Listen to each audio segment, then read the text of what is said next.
Currently out here. I started yesterday. Last night, couldn't record anything because of the light outside. Obviously, it's dark. I don't have a light for my GoPro, so it makes it a little difficult to see. I figured I'd vlog today. And I had a blowout last night with this trailer. Once I got closer to Ohio, stopped at the TA, and got that tire replaced. I had a little bit of doubt about the inside tire to the left of that one, and he said, don't worry about it, you know, it is what it is. I don't know what I'm talking about, right? Who am I, right? I'm just a professional driver who has his own truck, you know, and I have some maintenance ability, but don't listen to me, right? I drive 5 minutes down the road from that said TA, and the other tire pops, kaboom, right? So I'm currently waiting on the side of the shoulder. I am broken down, as you see. A terrible intersection to be broken down at. Not a fan at all. Look at this guy, Mr. Super Trucker, too big to get over. So I'm currently sitting here waiting for Bridgestone to come out here. I guess Goodyear was too good to come out. And all the shops usually in this area are filled and packed to capacity. Low, short of staff, whatever it may be. So waiting for them to come out and fix my tire. Got a little bit of lightning and thundering going on right now, but nothing I can do. I would love to have a jack, and I would change a tire myself if I had a spare, trust me. But I can't fit that type of equipment into my truck. But I definitely will work on that once, you know, in the future I buy my own trailer. I will work on that and getting that done. So I'm currently in Ohio on my way to Indiana. Love Indiana, love Ohio. But 2 blowouts in less than 24 hours. And nothing I can really do about that. So I got the triangles out on the road, and I'm sitting here patiently waiting. You're here. And I'm just changing this filter here. Let's see if I can find it. Okay. So we're changing this filter right here to air filter. Not sure if you can see it or not.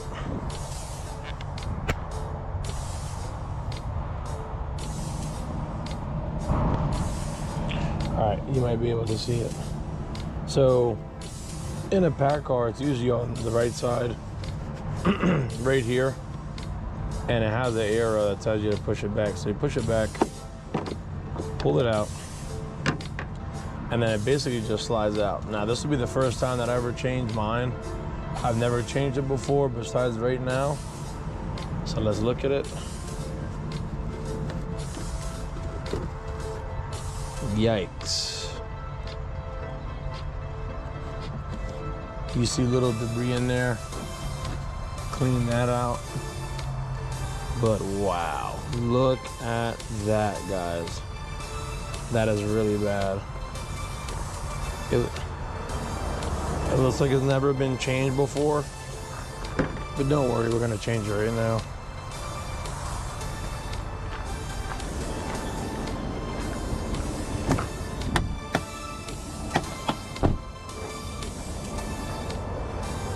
So this is the new one. And then it has airflow down, so smooth this out the way.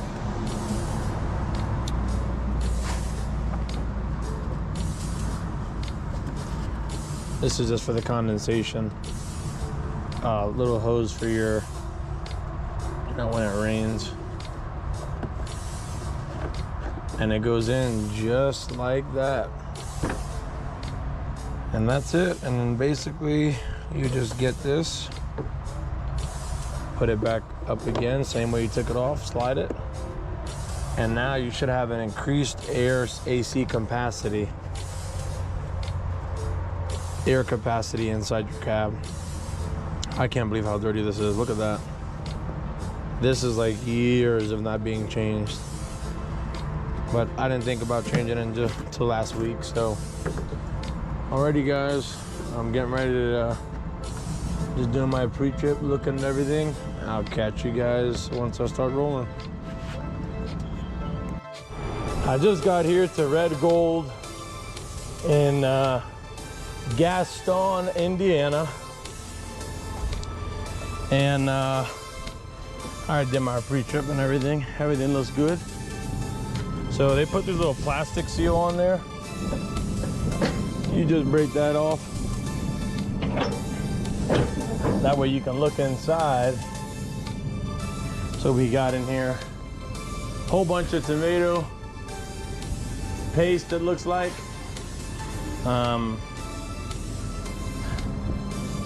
Guess we're just gonna go up in here, make sure this ain't gonna fall over. Oh yeah, that ain't going nowhere. Seems pretty secure to me. I ain't going nowhere. Just gotta drive a little slow, take it easy. But that's about it, you guys. You know, just a word of advice. I had some issues last night. I delivered to many targets, and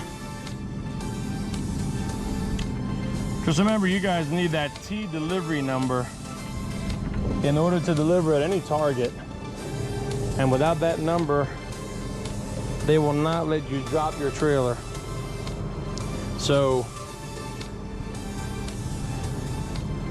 JB Hunt is a little funny. This is a dedicated trailer, as you see.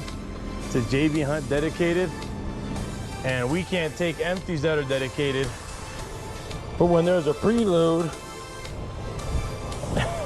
we can take a load that's dedicated, but we can't take a trailer when we're wasting our money and time. But when it's loaded, they have no problem with us touching a preloaded trailer. So, I guess it is what it is. It is what it is, I guess. So this is taking me over to Columbia, South Carolina. I'm going down there to a Cisco, and I'll catch up with you guys, let you know what's been happening this week. We are back. I'm dropping a trailer right now in Columbia, South Carolina, Cisco. As I figured already, they don't have an empty trailer, which I pretty much knew already. So we're dropping this trailer here, and then I'm gonna be going down to Kathleen, Georgia, Frito-Lay. So hopefully they can give me an empty on my way down, because there isn't one here. So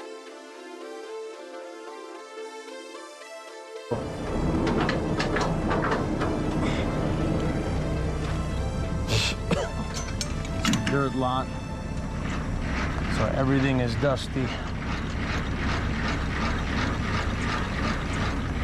We're just dropping this here. Not too bad of a night. Last night driving. I'm just trying to get home, and then I will break you guys the good news on what's going to be happening in the next couple weeks.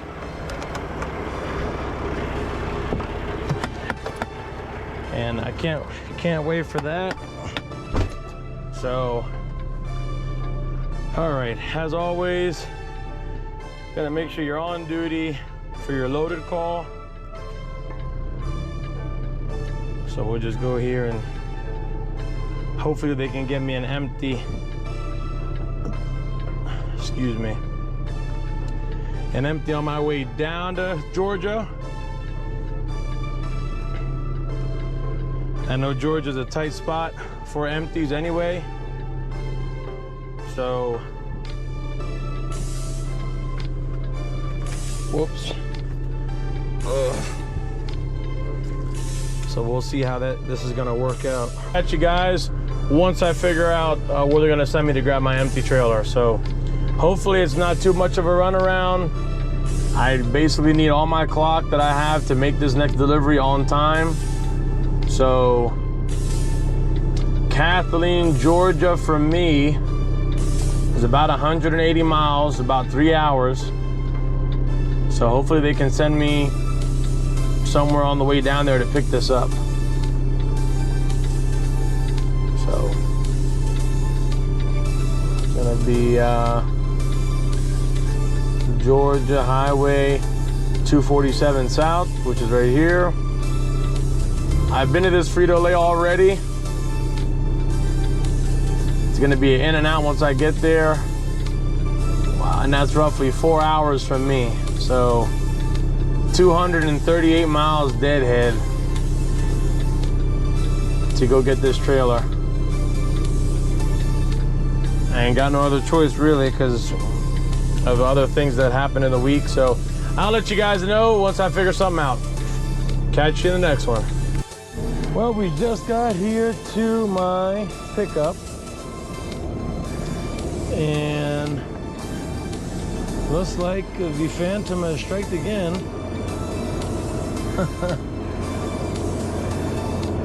What do you mean by that? Well,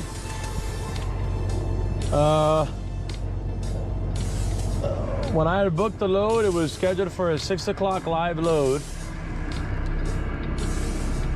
And now when I arrive, it's actually a drop and hook that's been ready since 6 o'clock this morning. So I had a target load that dropped all day. And obviously for those who don't know, they removed the split brake from my tablet because of some quiz or something like that. I'm not gonna get into that today, but that's a rant for a different day. But I no longer have the split brake, so if I would have had the split, I would have just did a 3-hour break and waited, and then I would have lost my hours. But because I don't have the split brake, I had to sit at the rest area until, it was a little later, like 2 or 3 o'clock, then drive an hour to get here early.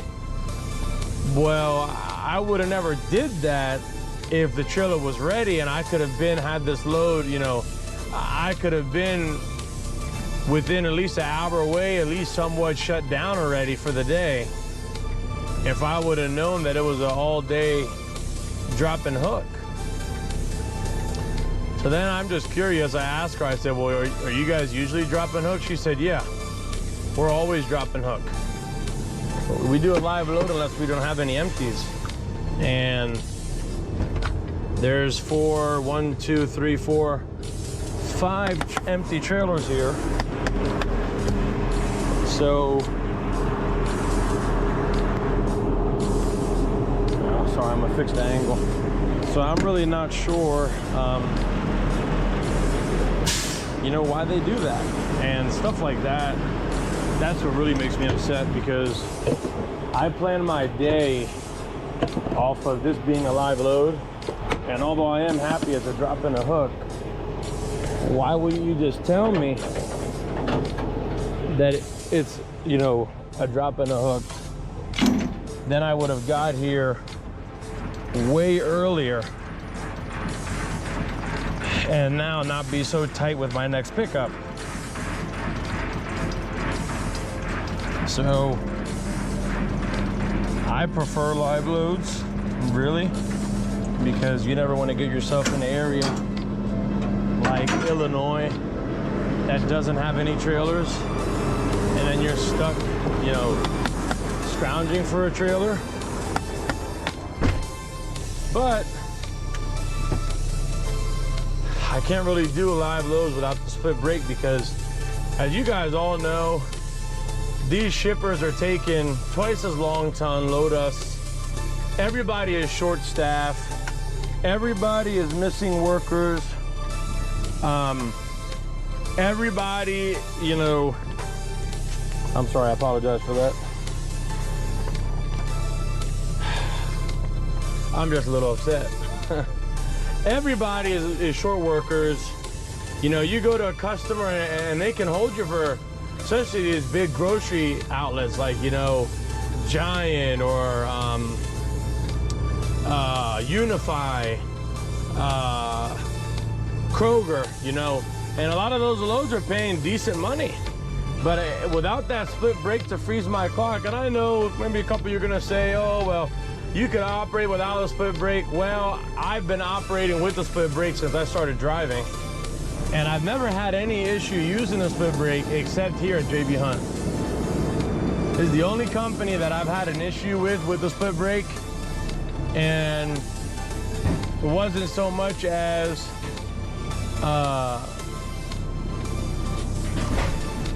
somebody screwed up, but it was more of somebody messed up, so, you know, everybody's gonna be at fault in a way. And they did give us a chance to get the split brake back, but you're at the mercy of them, which in some ways is unjust, but we're gonna fix that. So this is like 3, 4, 5 times a week that something changes and I'm not notified about the change, right? You book it, it's yours. I understand that, but I don't know. It messed up my whole day. I sat at the rest area for 7 hours awake because I couldn't drive because I thought I had a live load at 6 o'clock. And now that I get here and she tells me it's a drop, when I just sat in the rest area for 7 hours because I thought I had a live load just to get here and now learn that it's a drop and hook. So basically I wasted 7 hours in the rest area for no reason. That's what makes me upset.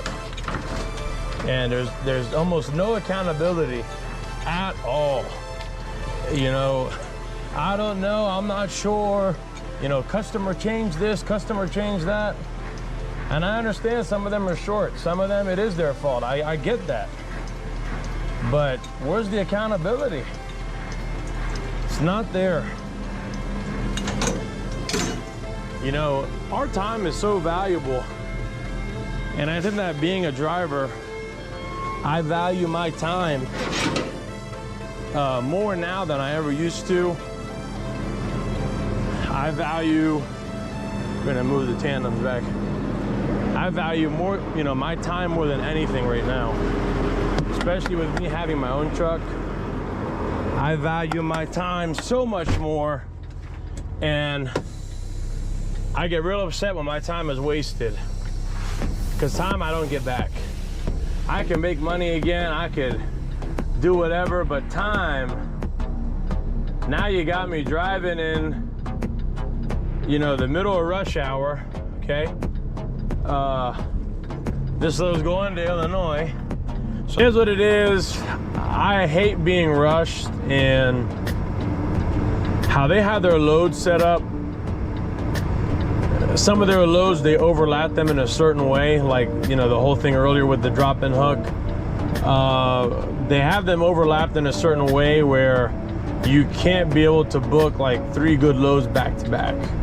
They make sure that they're, you know, the broker, whoever puts a certain time to make sure, okay, you know, like you pick up a load, it's paying good money, but you got to sit on the load for 4 days. And I'm not sure, but I'm pretty sure that's a little intentional because, oh, there's the 2000s right there. In a way, they need to control your money flow. So, not money flow, they need to make sure the wealth is spread with everybody, which I get. But, hey, you know, it has to be even playing field for everybody. And that's about it, so. But they do have an empty. I'm picking this empty up, and then I guess we're gonna see what's gonna go on. I'm gonna shoot up to Wisconsin to pick up this other load, and I will catch you guys tomorrow morning. Just, you know, sometimes you have days where you get into like a state, I don't know, where you just want to drive and you just want to relax, and you don't really want to, you know, deal too much with certain things. And today feels like one of those days. I just want to drive. You know, some days, you know, before, you have to worry about the business a little bit.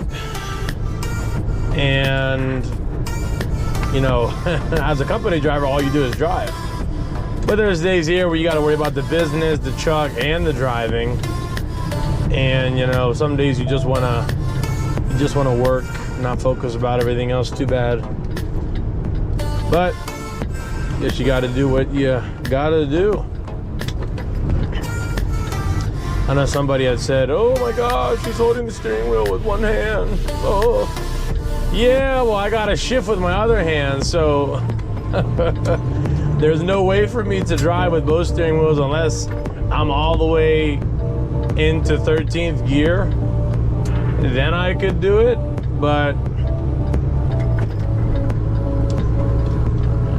there's local roads, and this is how most people drove a truck before, what, I want to say probably 2005. I was nowhere near a truck at that age, but that's how most people drove, you know. And there's still a couple manuals around. You know, I'm a younger guy, but I love a manual. You know, it has its downsides at times, but I can't complain about it, not one bit. So we're going on that way to the pickup, and I will catch you guys there. I'm not sure what customer it is. I just know the address. I didn't really care about. As long as it throws me in the direction towards my house, that's good enough for me. So I'll see you guys when I get there. But that'll be it, guys. Just remember, stay in there. Don't give up. This isn't for everybody, but if you already put your back, your arms, your hands into this, you might as well leave your feet in it and wait for the water to go back down, okay? I'll catch you guys in the next one. God bless you guys. Stay safe.